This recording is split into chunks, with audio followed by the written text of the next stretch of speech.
ओम श्री गणेशाय नमः। अथ श्री नागशान्तिस्तोत्रम्। श्री हाटकेश्वराय नमः। आरक्तेन शरीरेण रक्तान्तायतलोचनः महाभोगकृताटोपः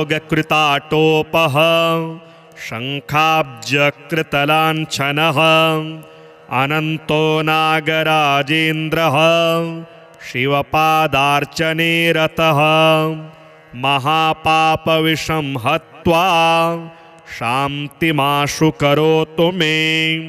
शुश्वेतेन तु देहेन शुश्वेतोत्पलशेखरः चारुभोगकृताटोपो हारचारुविभूषणः वासुकिरनाम नागेन्द्रो रुद्रपूजापरो महान् महापापं विषं हत्वा शान्तिमाशु करोतु मे।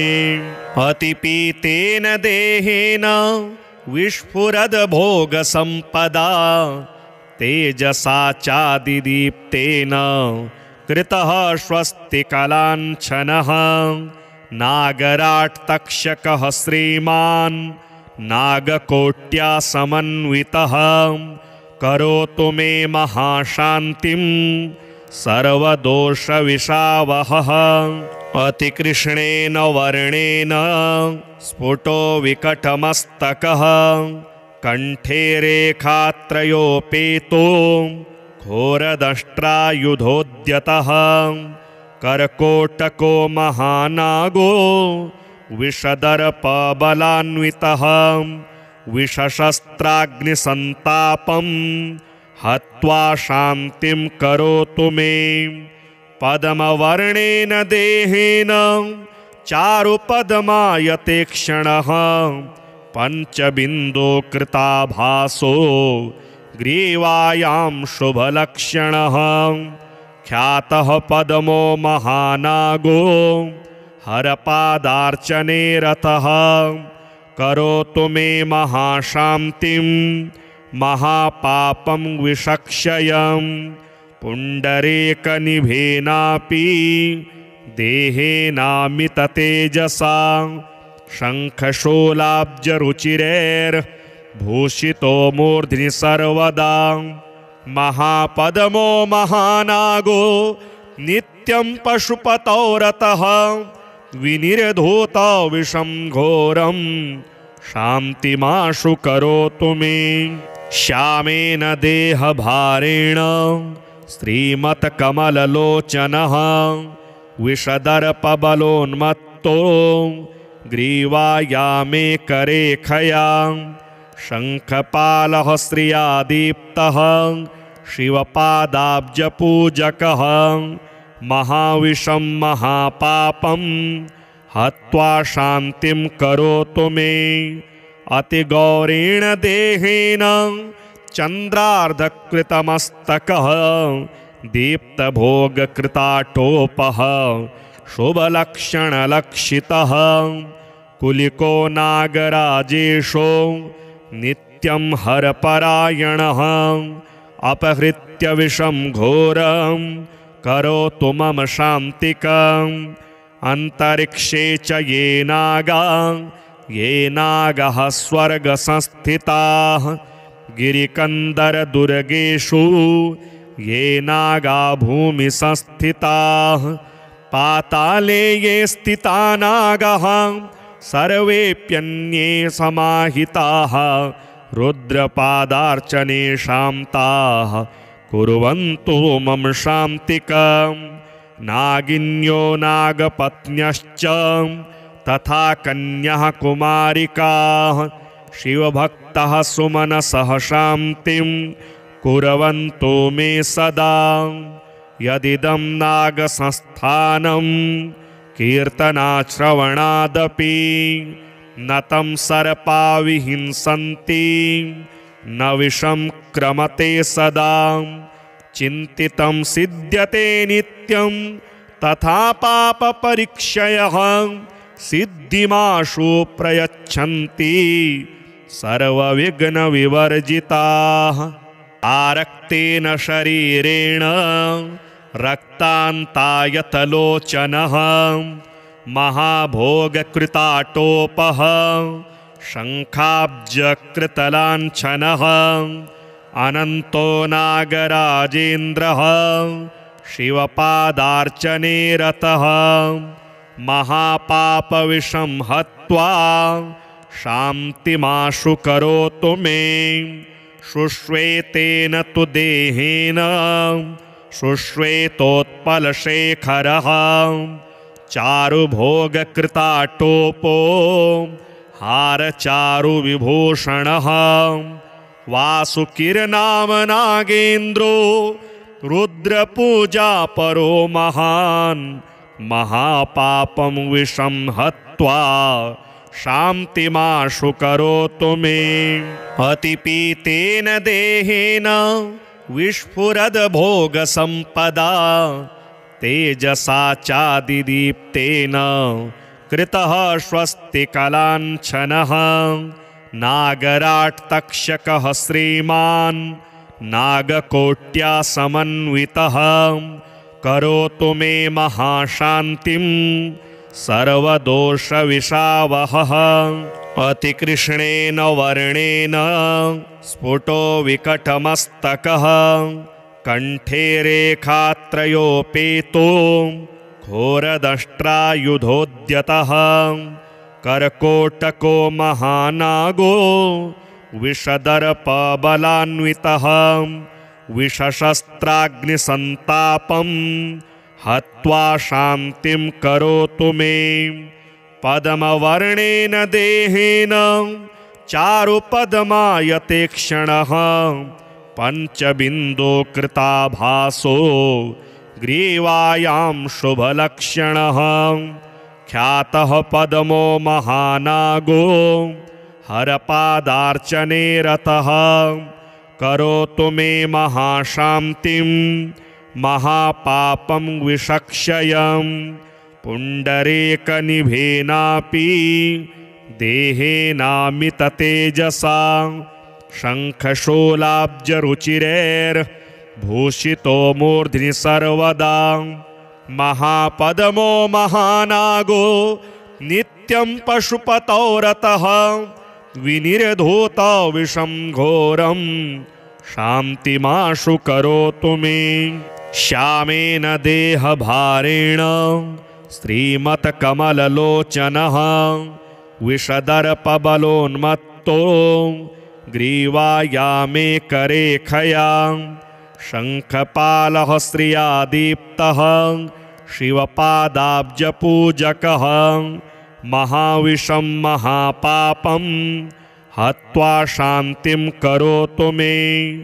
अतिगौरेण देहेन चन्द्रार्धकृतमस्तकः दीप्तभोगकृताटोपः शुभलक्षणलक्षितः कुलिको नागराजेशो नित्यं हरपरायणः अपहृत्य विषं घोरं करोतु मम शान्तिकम्।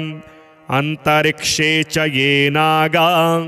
ये नागाः स्वर्गसंस्थिताः गिरिकन्दरदुर्गेषु ये नागा भूमिसंस्थिताः पाताले ये स्थिता नागाः सर्वेऽप्यन्ये समाहिताः रुद्रपादार्चने शान्ताः कुर्वन्तु मम शान्तिकम्। नागिन्यो नागपत्न्यश्च तथा कन्यः कुमारिकाः शिवभक्तः सुमनसः शान्तिं कुर्वन्तु मे सदा। यदिदं नागसंस्थानं कीर्तनाश्रवणादपि न तं सर्पा विहिंसन्ति न विषं क्रमते सदा। चिन्तितं सिद्ध्यते नित्यं तथा पापपरीक्षयः सिद्धिमाशु प्रयच्छन्ति सर्वविघ्नविवर्जिताः। आरक्तेन शरीरेण रक्तान्तायतलोचनः महाभोगकृताटोपः शङ्खाब्जकृतलाञ्छनः अनन्तो नागराजेन्द्रः शिवपादार्चने रतः महापापविषं हत्वा शान्तिमाशु करोतु मे शुश्वेतेन तु देहेन शुश्वेतोत्पलशेखरः चारुभोगकृताटोपो हारचारुविभूषणः वासुकिरनाम नागेन्द्रो रुद्रपूजापरो महान् महापापं विषं हत्वा शान्तिमाशु करोतु मे अतिपीतेन देहेन विस्फुरद्भोगसम्पदा तेजसा चादिदीप्तेन कृतः स्वस्तिकलाञ्छनः नागराट्तक्षकः श्रीमान् नागकोट्या समन्वितः करोतु मे महाशान्तिं सर्वदोषविशावहः अतिकृष्णेन वर्णेन स्फुटो विकटमस्तकः कण्ठे रेखात्रयोपेतो घोरदष्ट्रायुधोद्यतः कर्कोटको महानागो विषदर्पबलान्वितः विषशस्त्राग्निसन्तापं हत्वा शान्तिं करोतु मे पद्मवर्णेन देहेन चारुपद्मायते क्षणः पञ्चबिन्दुकृताभासो ग्रीवायां शुभलक्षणः ख्यातः पद्मो महानागो हरपादार्चने रतः करोतु मे महाशान्तिं महापापं विषक्षयं पुण्डरीकनिभेनापि देहेनामिततेजसा शङ्खशूलाब्जरुचिरैर्भूषितो मूर्ध्नि सर्वदा महापद्मो महानागो नित्यं पशुपतौ रतः विनिर्धूत विषं घोरं शान्तिमाशु करोतु मे श्यामेन देहभारेण श्रीमत्कमललोचनः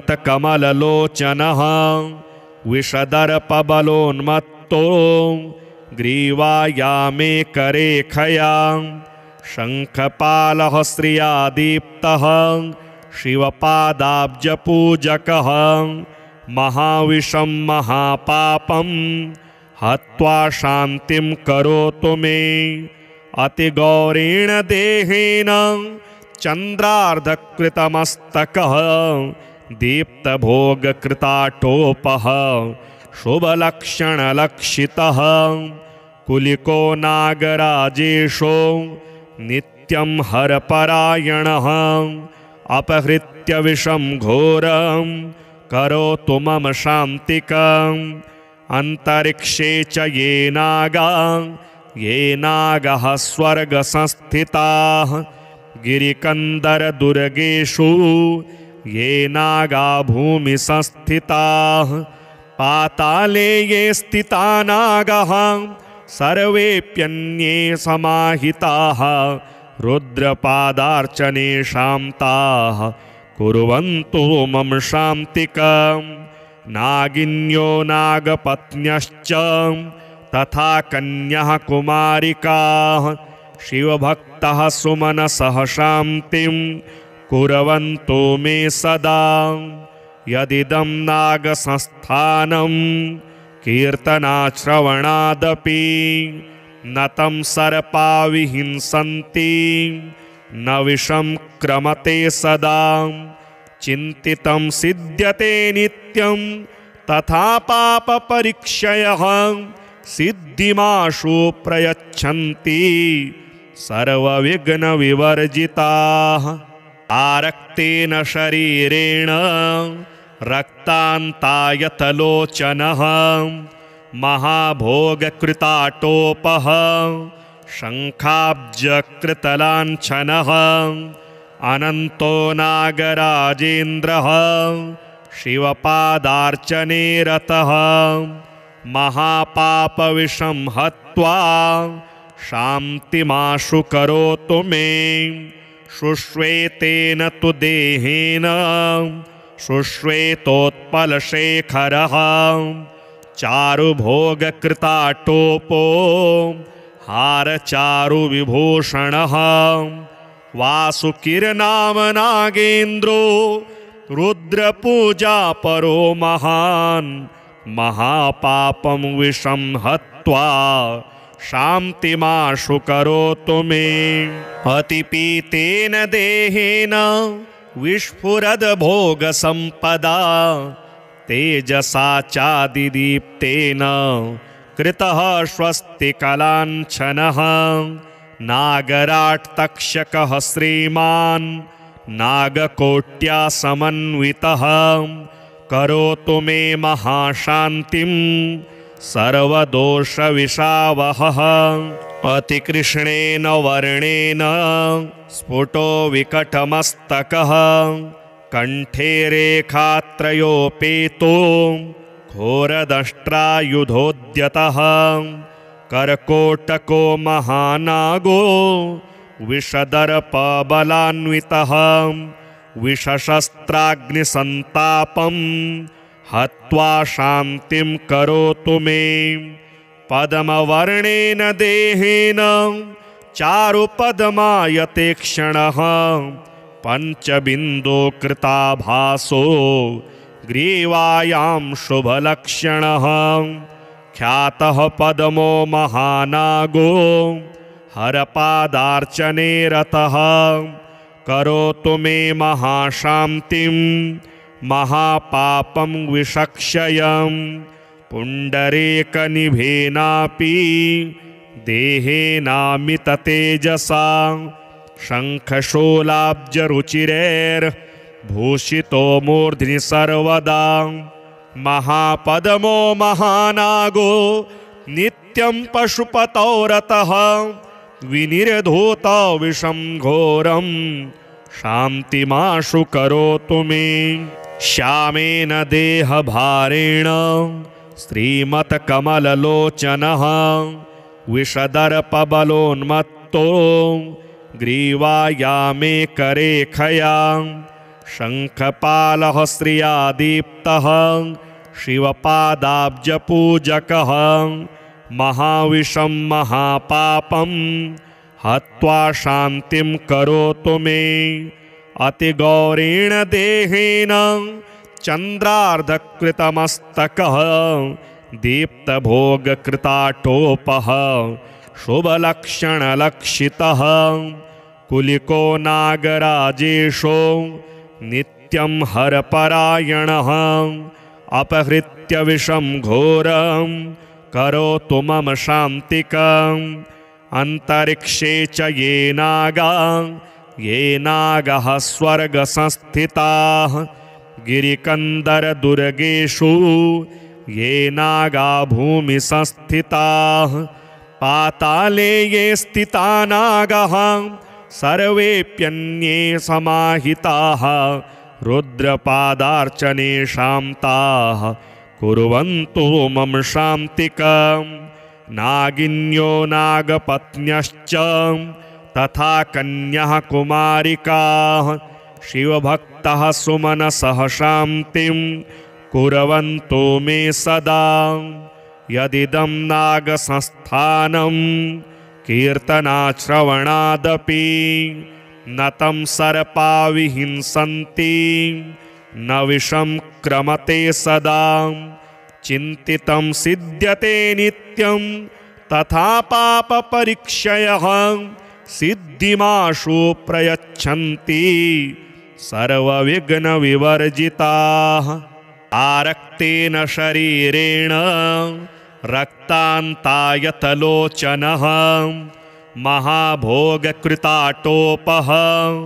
शङ्खाब्जकृतलाञ्छनः अनन्तो नागराजेन्द्रः शिवपादार्चने रतः महापापविषं हत्वा शान्तिमाशु करोतु मे शुष्वेतेन तु देहेन शुष्वेतोत्पलशेखरः चारुभोगकृताटोपो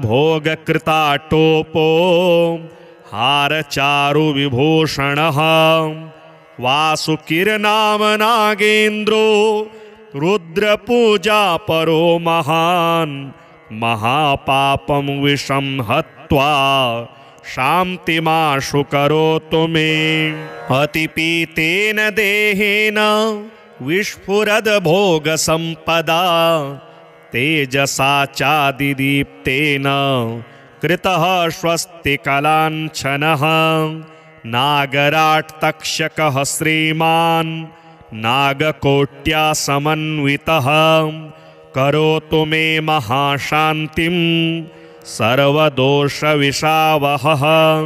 अतिकृष्णेन वर्णेन स्फुटो विकटमस्तकः कण्ठे रेखात्रयोपेतो घोरदष्ट्रायुधोद्यतः कर्कोटको महानागो विषदर्पबलान्वितः विषशस्त्राग्निसन्तापं हत्वा शान्तिं करोतु मे। पद्मवर्णेन देहेन चारुपद्मायते क्षणः पञ्चबिन्दुकृताभासो ग्रीवायां शुभलक्षणः ख्यातः पद्मो महानागो हरपादार्चने रतः करोतु मे महाशान्तिं महापापं विषक्षयं पुण्डरीकनिभेनापि देहेनामिततेजसा शङ्खशूलाब्जरुचिरैर्भूषितो मूर्ध्नि सर्वदा महापद्मो महानागो नित्यं पशुपतौ रतः विनिर्धूतो विषं घोरं शान्तिमाशु करोतु मे। श्यामेन देहभारेण श्रीमत्कमललोचनः विषदर्पबलोन्मत्तो ग्रीवायामे करेखया शङ्खपालः श्रिया दीप्तः शिवपादाब्जपूजकः महाविषं महापापं हत्वा शान्तिं करोतु मे। अतिगौरेण देहेन चन्द्रार्धकृतमस्तकः दीप्तभोगकृताटोपः शुभलक्षणलक्षितः कुलिको नागराजेशो नित्यं हरपरायणः अपहृत्य विषं घोरं करोतु मम शान्तिकम्। अन्तरिक्षे च ये नागाः स्वर्गसंस्थिताः गिरिकन्दरदुर्गेषु ये नागा भूमिसंस्थिताः पाताले ये स्थिता नागाः सर्वेऽप्यन्ये समाहिताः रुद्रपादार्चने शान्ताः कुर्वन्तु मम शान्तिकम्। नागिन्यो नागपत्न्यश्च तथा कन्यः कुमारिकाः शिवभक्तः सुमनसः शान्तिं कुर्वन्तु मे सदा। यदिदं नागसंस्थानं कीर्तनाश्रवणादपि न तं सर्पा विहिंसन्ति न विषं क्रमते सदा। चिन्तितं सिद्ध्यते नित्यं तथा पापपरीक्षयः सिद्धिमाशु प्रयच्छन्ति सर्वविघ्नविवर्जिताः। आरक्तेन शरीरेण रक्तान्तायतलोचनः महाभोगकृताटोपः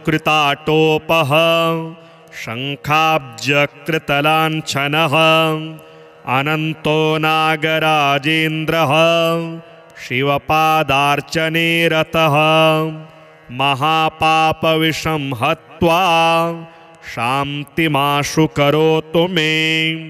शुष्वेतेन तु देहेन शुष्वेतोत्पलशेखरः चारुभोगकृताटोपो हारचारुविभूषणः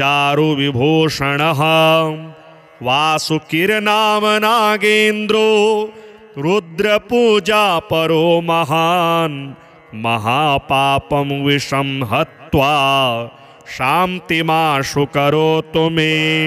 अतिपीतेन देहेन विस्फुरद्भोगसम्पदा तेजसा चादिदीप्तेन कृतः स्वस्तिकलाञ्छनः नागराट्तक्षकः श्रीमान् नागकोट्या समन्वितः करोतु मे महाशान्तिं सर्वदोषविशावहः। अतिकृष्णेन वर्णेन स्फुटो विकटमस्तकः कंठे रेखात्रयोपेतो घोरदष्ट्रायुधोद्यतः कर्कोटको महानागो विषदर्पबलान्वितः विषशस्त्राग्निसन्तापं हत्वा शान्तिं करोतु मे। पद्मवर्णेन देहेन चारुपद्मायते क्षणः पंचबिन्दो कृताभासो ग्रीवायां शुभलक्षणः ख्यातः पद्मो महानागो हरपादार्चने रतः करोतु मे महाशान्तिं महापापं विषक्षयं पुण्डरीकनिभेनापि देहेनामिततेजसा शङ्खशूलाब्जरुचिरैर्भूषितो मूर्ध्नि सर्वदा महापद्मो महानागो नित्यं पशुपतौ रतः विनिर्धूत विषं घोरं शान्तिमाशु करोतु मे। श्यामेन देहभारेण श्रीमत्कमललोचनः विषदर्पबलोन्मत्तो ग्रीवायामे करेखया शङ्खपालः श्रिया दीप्तः शिवपादाब्जपूजकः महाविषं महापापं हत्वा शान्तिं करोतु मे।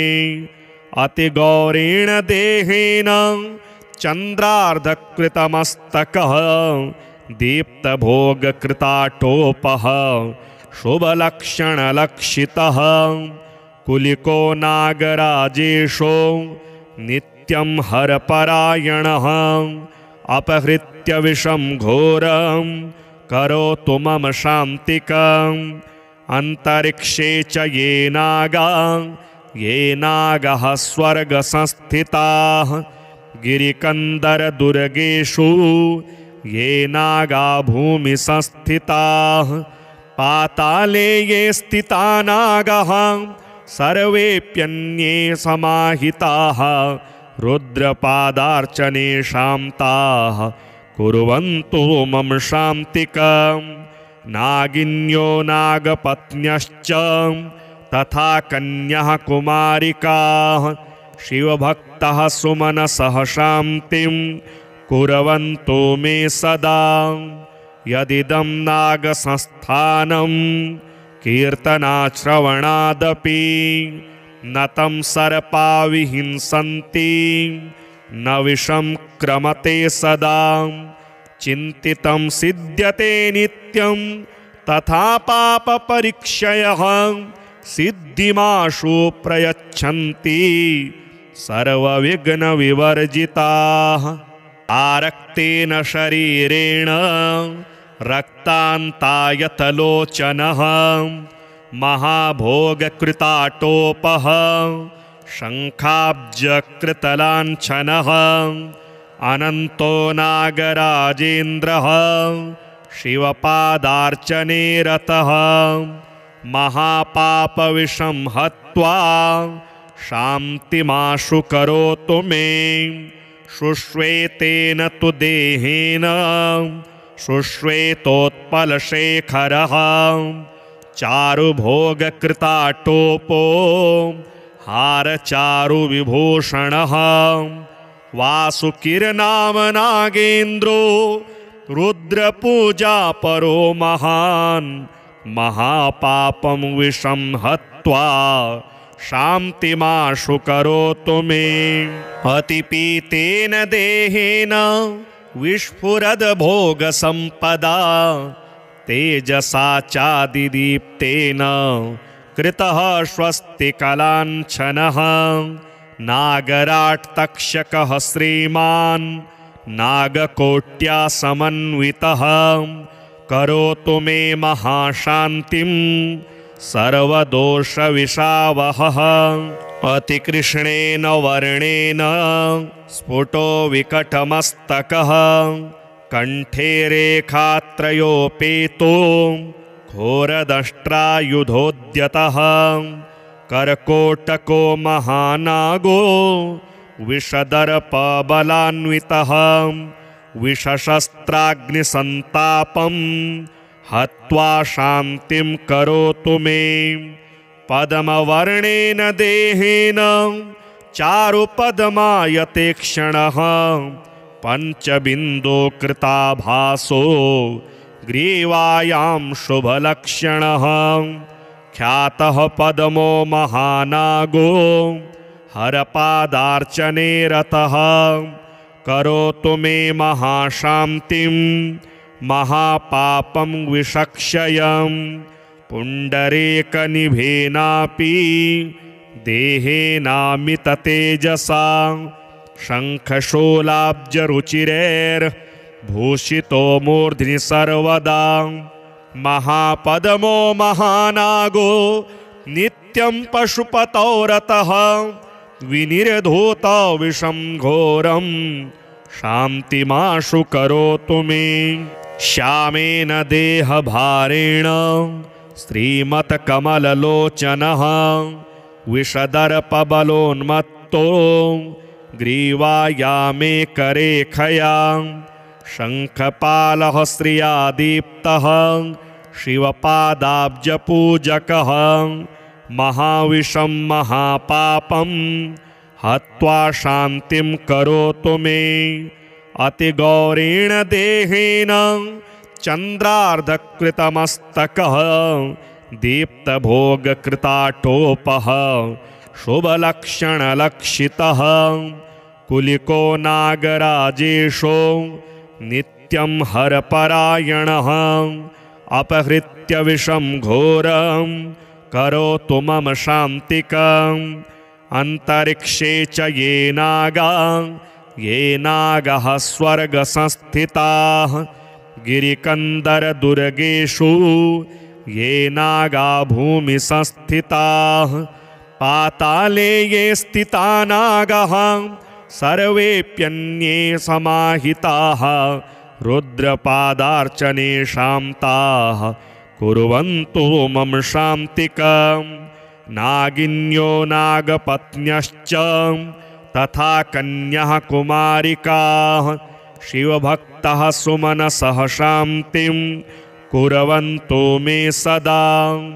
यदिदं नागसंस्थानं कीर्तनाश्रवणादपि न तं सर्पा विहिंसन्ति न विषं क्रमते सदा। चिन्तितं सिद्ध्यते नित्यं तथा पापपरीक्षयः सिद्धिमाशु प्रयच्छन्ति सर्वविघ्नविवर्जिताः। आरक्तेन शरीरेण रक्तान्तायतलोचनः महाभोगकृताटोपः शङ्खाब्जकृतलाञ्छनः अनन्तो नागराजेन्द्रः शिवपादार्चने रतः महापापविषं हत्वा शान्तिमाशु करोतु मे। शुश्वेतेन तु देहेन शुश्वेतोत्पलशेखरः चारुभोगकृताटोपो हारचारुविभूषणः वासुकिरनाम नागेन्द्रो रुद्रपूजापरो महान् महापापं विषं हत्वा शान्तिमाशु करोतु मे। अतिपीतेन देहेन विस्फुरद्भोगसम्पदा तेजसा चादिदीप्तेन कृतः स्वस्तिकलाञ्छनः नागराट्तक्षकः श्रीमान् नागकोट्या समन्वितः करोतु मे महाशान्तिं सर्वदोषविशावहः अतिकृष्णेन वर्णेन स्फुटो विकटमस्तकः कंठे रेखात्रयोपेतो घोरदष्ट्रायुधोद्यतः कर्कोटको महानागो विषदर्पबलान्वितः विषशस्त्राग्निसन्तापं हत्वा शान्तिं करोतु मे पद्मवर्णेन देहेन चारुपद्मायते क्षणः पंचबिन्दो कृताभासो ग्रीवायां शुभलक्षणः ख्यातः पद्मो महानागो हरपादार्चने रतः करोतु मे महाशान्तिं महापापं विषक्षयं पुण्डरीकनिभेनापि देहेनामिततेजसा शङ्खशूलाब्जरुचिरैर्भूषितो मूर्ध्नि सर्वदा महापद्मो महानागो नित्यं पशुपतौ रतः विनिर्धूतो विषं घोरं शान्तिमाशु करोतु मे श्यामेन देहभारेण श्रीमत्कमललोचनः विषदर्पबलोन्मत्तो ग्रीवायामे करेखया शङ्खपालः श्रिया दीप्तः शिवपादाब्जपूजकः महाविषं महापापं हत्वा शान्तिं करोतु मे अतिगौरेण देहेन चन्द्रार्धकृतमस्तकः दीप्तभोगकृताटोपः शुभलक्षणलक्षितः कुलिको नागराजेशो नित्यं हरपरायणः अपहृत्य विषं घोरं करोतु मम शान्तिकम् अन्तरिक्षे च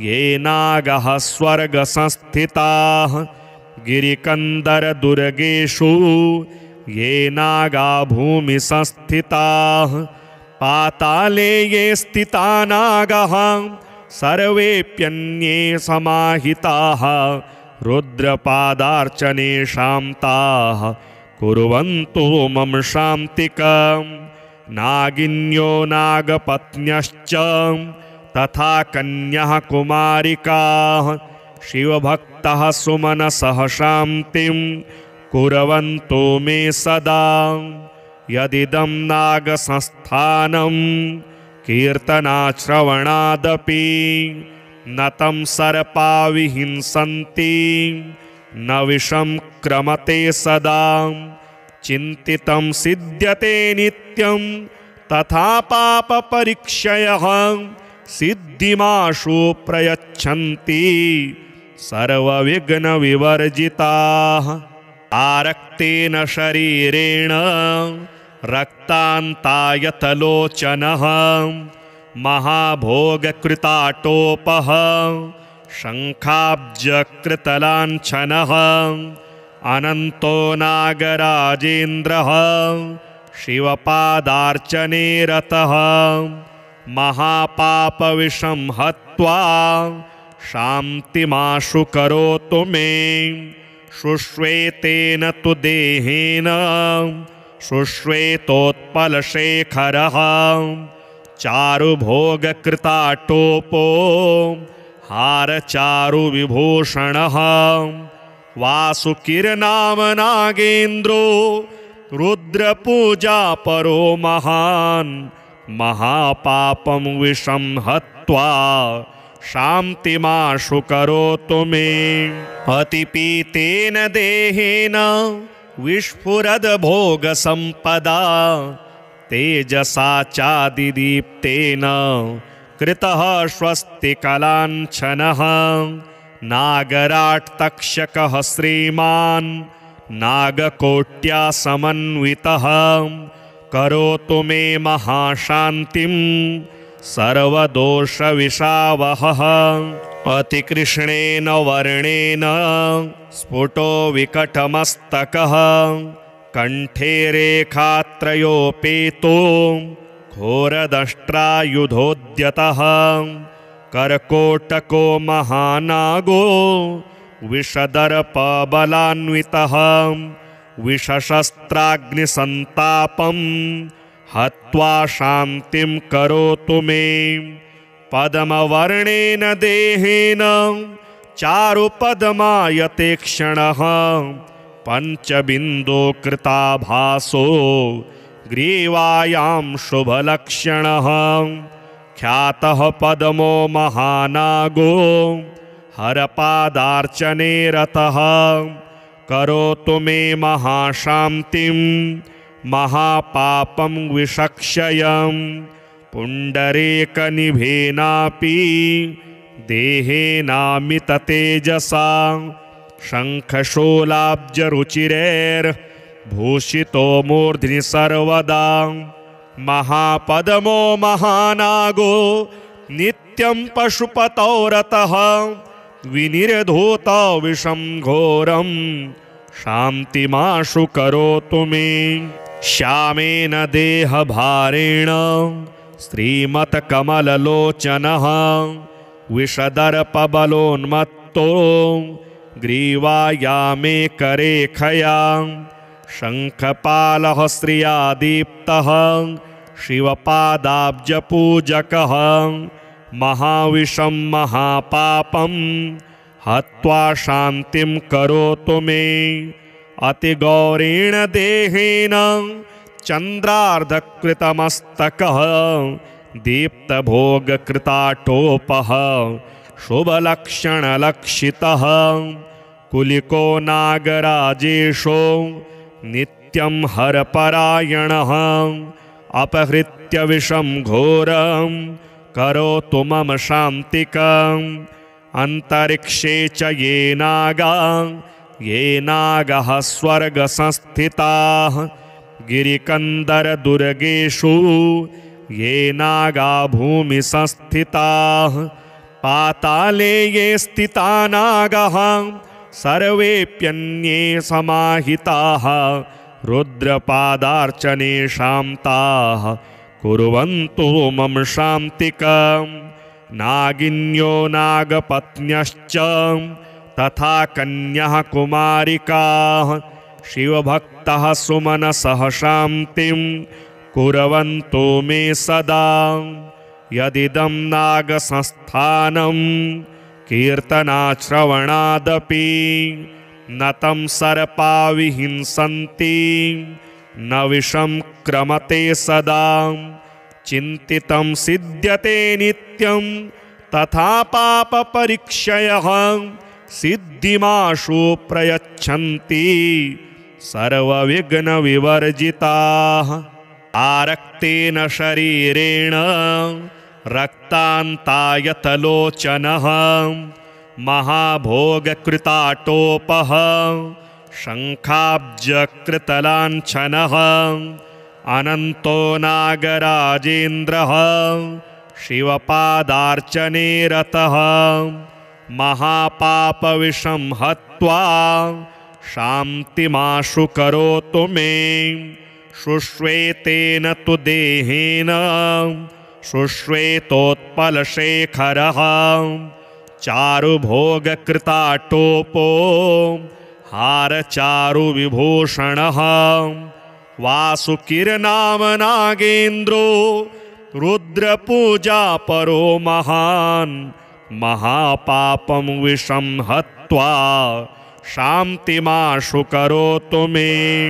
अतिपीतेन देहेन विस्फुरद्भोगसम्पदा तेजसा चादिदीप्तेन कृतः स्वस्तिकलाञ्छनः नागराट्तक्षकः श्रीमान् नागकोट्या समन्वितः करोतु मे महाशान्तिं सर्वदोषविषावहः अतिकृष्णेन वर्णेन स्फुटो विकटमस्तकः कंठे रेखात्रयोपेतो घोरदष्ट्रायुधोद्यतः कर्कोटको महानागो विषदर्पबलान्वितः विषशस्त्राग्निसन्तापं हत्वा शान्तिं करोतु मे पद्मवर्णेन देहेन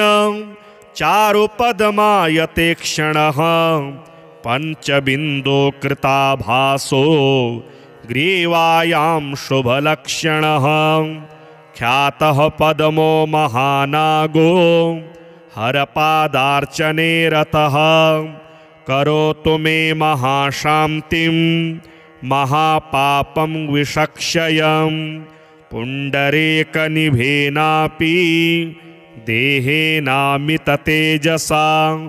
शङ्खशूलाब्जरुचिरैर्भूषितो मूर्ध्नि सर्वदा महापद्मो महानागो नित्यं पशुपतौ रतः विनिर्धूत विषं घोरं शान्तिमाशु करोतु मे श्यामेन देहभारेण श्रीमत्कमललोचनः विषदर्पबलोन्मत्तो ग्रीवायामे करेखया शङ्खपालः श्रिया दीप्तः शिवपादाब्जपूजकः महाविषं महापापं हत्वा शान्तिं करोतु मे अतिगौरेण देहेन चन्द्रार्धकृतमस्तकः दीप्तभोगकृताटोपः शुभलक्षणलक्षितः कुलिको नागराजेशो नित्यं हरपरायणः अपहृत्य विषं घोरं करोतु मम शान्तिकम् अन्तरिक्षे च ये नागाः स्वर्गसंस्थिताः गिरिकन्दरदुर्गेषु ये नागा भूमिसंस्थिताः पाताले ये स्थिता नागाः सर्वेऽप्यन्ये समाहिताः रुद्रपादार्चने शान्ताः कुर्वन्तु मम शान्तिकम् नागिन्यो नागपत्न्यश्च तथा कन्यः कुमारिकाः शिवभक्तः सुमनसः शान्तिं कुर्वन्तु मे सदा यदिदं नागसंस्थानं कीर्तनाश्रवणादपि न तं सर्पा विहिंसन्ति न विषं क्रमते सदा चिन्तितं सिद्ध्यते नित्यं तथा पापपरीक्षयः सिद्धिमाशु प्रयच्छन्ति सर्वविघ्नविवर्जिताः आरक्तेन शरीरेण रक्तान्तायतलोचनः महाभोगकृताटोपः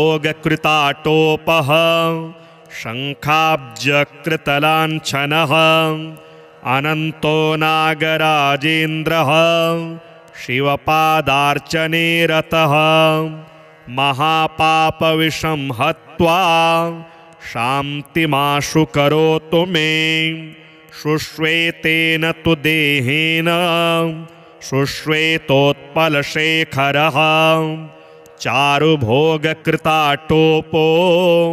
हारचारुविभूषणः वासुकिर्नाम नागेन्द्रो रुद्रपूजा परो महान् महापापं विषं हत्वा शान्तिमाशु करोतु मे अतिपीतेन देहेन विस्फुरद्भोगसम्पदा तेजसा चादिदीप्तेन कृतः स्वस्तिकलाञ्छनः नागराट्तक्षकः श्रीमान् नागकोट्या समन्वितः करोतु मे महाशान्तिं सर्वदोषविषावहः अतिकृष्णेन वर्णेन स्फुटो विकटमस्तकः कण्ठे रेखात्रयोपेतो घोरदष्ट्रायुधोद्यतः कर्कोटको महानागो विषदर्पबलान्वितः विषशस्त्राग्निसन्तापं हत्वा शान्तिं करोतु मे पद्मवर्णेन देहेन चारुपद्मायते क्षणः पञ्चबिन्दो कृताभासो ग्रीवायां शुभलक्षणः ख्यातः पद्मो महानागो हरपादार्चने रतः करोतु मे महाशान्तिं महापापं विषक्षयं पुण्डरीकनिभेनापि देहेनामिततेजसा शङ्खशूलाब्जरुचिरैर्भूषितो मूर्ध्नि सर्वदा महापद्मो महानागो नित्यं पशुपतौ रतः विनिर्धूत विषं घोरं शान्तिमाशु करोतु मे श्यामेन देहभारेण श्रीमत्कमललोचनः विषदर्पबलोन्मत्तो ग्रीवायामे करेखया शङ्खपालः श्रिया दीप्तः शिवपादाब्जपूजकः महाविषं महापापं हत्वा शान्तिं करोतु मे अतिगौरेण देहेन चन्द्रार्धकृतमस्तकः दीप्तभोगकृताटोपः शुभलक्षणलक्षितः कुलिको नागराजेशो नित्यं हरपरायणः अपहृत्य विषं घोरं करोतु मम शान्तिकम् अन्तरिक्षे च ये नागः स्वर्गसंस्थिताः गिरिकन्दरदुर्गेषु ये नागा भूमिसंस्थिताः पाताले ये स्थिता नागाः सर्वेऽप्यन्ये समाहिताः रुद्रपादार्चने शान्ताः कुर्वन्तु मम शान्तिकम् नागिन्यो नागपत्न्यश्च तथा कन्यः कुमारिकाः शिवभक्तः सुमनसः शान्तिं कुर्वन्तु मे सदा यदिदं नागसंस्थानं कीर्तनाश्रवणादपि न तं सर्पा विहिंसन्ति न विषं क्रमते सदा चिन्तितं सिद्ध्यते नित्यं तथा पापपरीक्षयः सिद्धिमाशु प्रयच्छन्ति सर्वविघ्नविवर्जिताः आरक्तेन शरीरेण रक्तान्तायतलोचनः महाभोगकृताटोपः शङ्खाब्जकृतलाञ्छनः अनन्तो नागराजेन्द्रः शिवपादार्चने रतः महापापविषं हत्वा शान्तिमाशु करोतु मे शुश्वेतेन तु देहेन शुश्वेतोत्पलशेखरः चारुभोगकृताटोपो हारचारुविभूषणः वासुकिरनाम नागेन्द्रो रुद्रपूजापरो महान् महापापं विषं हत्वा शान्तिमाशु करोतु मे अतिपीतेन देहेन विस्फुरद्भोगसम्पदा तेजसा चादिदीप्तेन कृतः स्वस्तिकलाञ्छनः नागराट्तक्षकः श्रीमान् नागकोट्या समन्वितः करोतु मे महाशान्तिं सर्वदोषविषावहः अतिकृष्णेन वर्णेन स्फुटो विकटमस्तकः कण्ठे रेखात्रयोपेतो घोरदष्ट्रायुधोद्यतः कर्कोटको महानागो विषदर्पबलान्वितः विषशस्त्राग्निसन्तापं हत्वा शान्तिं करोतु मे। पद्मवर्णेन देहेन चारुपद्मायते क्षणः पञ्चबिन्दुकृताभासो ग्रीवायां शुभलक्षणः। ख्यातः पद्मो महानागो हरपादार्चने रतः करोतु मे महाशान्तिं महापापं विषक्षयम्। पुण्डरीकनिभेनापि देहेनामिततेजसा शङ्खशूलाब्जरुचिरैर्भूषितो मूर्ध्नि सर्वदा। महापद्मो महानागो नित्यं पशुपतौ रतः विनिर्धूत विषं घोरं शान्तिमाशु करोतु मे। श्यामेन देहभारेण श्रीमत्कमललोचनः विषदर्पबलोन्मत्तो ग्रीवायामे करेखया। शङ्खपालः श्रिया दीप्तः शिवपादाब्जपूजकः महाविषं महापापं हत्वा शान्तिं करोतु मे। अतिगौरेण देहेन चन्द्रार्धकृतमस्तकः दीप्तभोगकृताटोपः शुभलक्षणलक्षितः। कुलिको नागराजेशो नित्यं हरपरायणः अपहृत्य विषं घोरं करोतु मम शान्तिकम्। अन्तरिक्षे च ये नागाः स्वर्गसंस्थिताः गिरिकन्दरदुर्गेषु ये नागा भूमिसंस्थिताः। पाताले ये स्थिता नागाः सर्वेऽप्यन्ये समाहिताः रुद्रपादार्चने शान्ताः कुर्वन्तु मम शान्तिकम्। नागिन्यो नागपत्न्यश्च तथा कन्यः कुमारिकाः शिवभक्तः सुमनसः शान्तिं कुर्वन्तु मे सदा। यदिदं नागसंस्थानं कीर्तनाश्रवणादपि न तं सर्पा विहिंसन्ति न विषं क्रमते सदा। चिन्तितं सिद्ध्यते नित्यं तथा पापपरीक्षयः सिद्धिमाशु प्रयच्छन्ति सर्वविघ्नविवर्जिताः। आरक्तेन शरीरेण रक्तान्तायतलोचनः महाभोगकृताटोपः शङ्खाब्जकृतलाञ्छनः अनन्तो नागराजेन्द्रः शिवपादार्चने रतः महापापविषं हत्वा शान्तिमाशु करोतु मे। शुश्वेतेन तु देहेन शुश्वेतोत्पलशेखरः चारुभोगकृताटोपो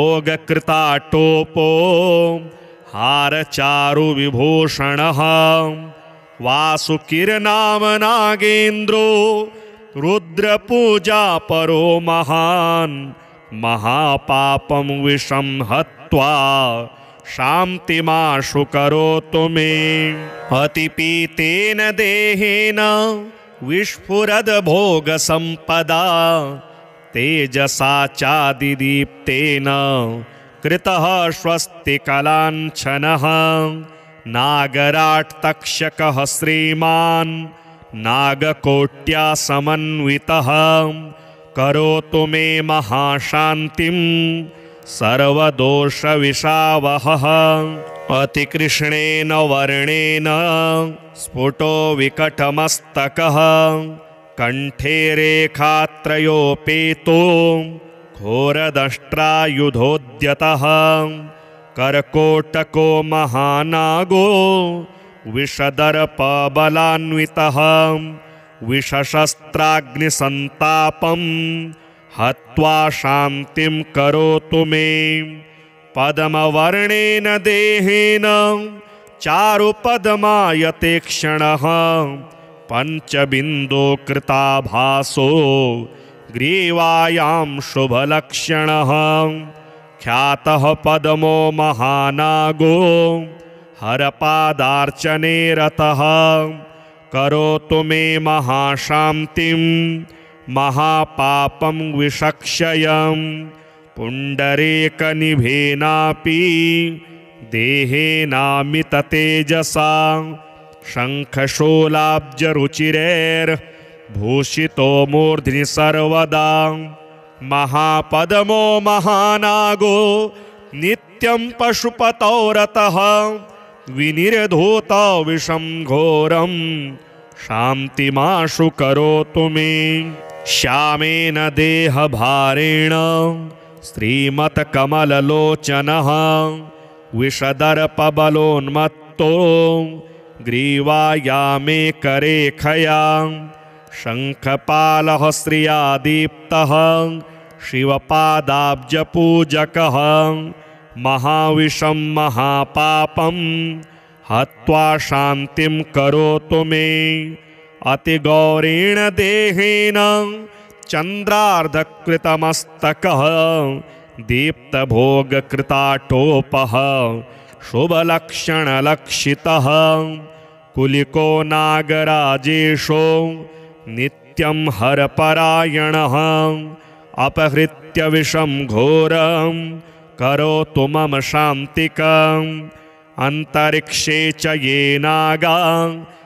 नागाः स्वर्गसंस्थिताः गिरिकन्दरदुर्गेषु ये नागा भूमिसंस्थिताः पाताले ये स्थिता नागाः सर्वेऽप्यन्ये समाहिताः रुद्रपादार्चने शान्ताः कुर्वन्तु मम शान्तिकम् नागिन्यो नागपत्न्यश्च तथा कन्यः कुमारिकाः शिवभक्तः सुमनसः शान्तिं कुर्वन्तु मे सदा यदिदं नागसंस्थानं कीर्तनाश्रवणादपि न तं सर्पा विहिंसन्ति न विषं क्रमते सदा चिन्तितं सिद्ध्यते नित्यं तथा पापपरीक्षयः सिद्धिमाशु प्रयच्छन्ति सर्वविघ्नविवर्जिताः।